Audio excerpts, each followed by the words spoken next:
Монгол Улсын ерөнхийлөгч Ухнагийн хүрэлцэх Төв Азийн бүс дэх манай улсын анхны стратегийн түнш бүгд найрамдах Казахстан улсад 20 жилийн дараа айлчлалаа. Айлчлалын хүрээнд Эрдэнэс Монгол нэгдэл Казахстан улсын төрийн өмчөд хамгийн том хөрөнгө оруулалтын сантай хамтран ажиллах санамж бичиг байгуулав. Санамж бичигт Эрдэнэс Монгол нэгдлийн гүйцэтгэх захирал даваа дарлаа. Самрук Казин компанийн гүйцэтгэх захирал бөгөөд удирдлагын зөвлөлийн дарга Нурлан Жакупов нар гарын үсэг зурж төрийн өмчөд томоохон нэгдэл хоорондын хамтын ажиллагааны суурийг тавилаа.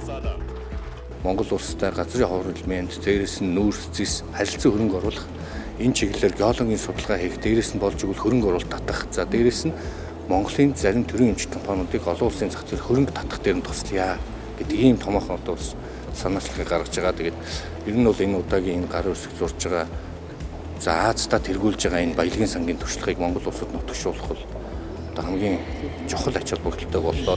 Монгол улс Төв Азид төдийгүй дэлхийд үйл ажиллагаа цар хүрээгээр тэргүүлэгч Самрук Казин компанитай түүхэндээ анх удаа хамтран ажиллахаар боллоо. За бүгд найрамдах Казахстан улсын Самрук Казины зөвхөн уул уурхаагаар хязгаарлагдахгүй. Агарын тээвэр, төмөр зам гэх мэт төрийн өмчөд 300 гаруй компанийг нэгтгэж 80 орчим тэрбум Америк долларын хөрөнгийг удирддаг баялагын сан юм. Дэлхийд тэргүүлэгч энэ сан байгалийн баялагын үр өгөөжийг ард иргэдэд хүртээх ажлыг үлгэрлэж жишээ болгосон. За Эрдэнэс Монгол нэгдэлч мөн адил байгалийн баялагын үр өгөөжийг иргэдэд тэгш шудраг хүртээх зорилгын хүрээнд уулуурхайн төрийн өмчит компаниудыг нэгтгэж ажилладаг. За ийхүү Эрдэнэс Монгол нэгдэл Самрук Казин баялагын сантай харилцан хамтын ажиллагаа өрнүүлснээр Монгол Казахстаны стратегийн түншлэлд чухал хувь нэмэр оруулж уулуурхайн салбарын хамтын ажиллагааг нэг шат ахиуллаа.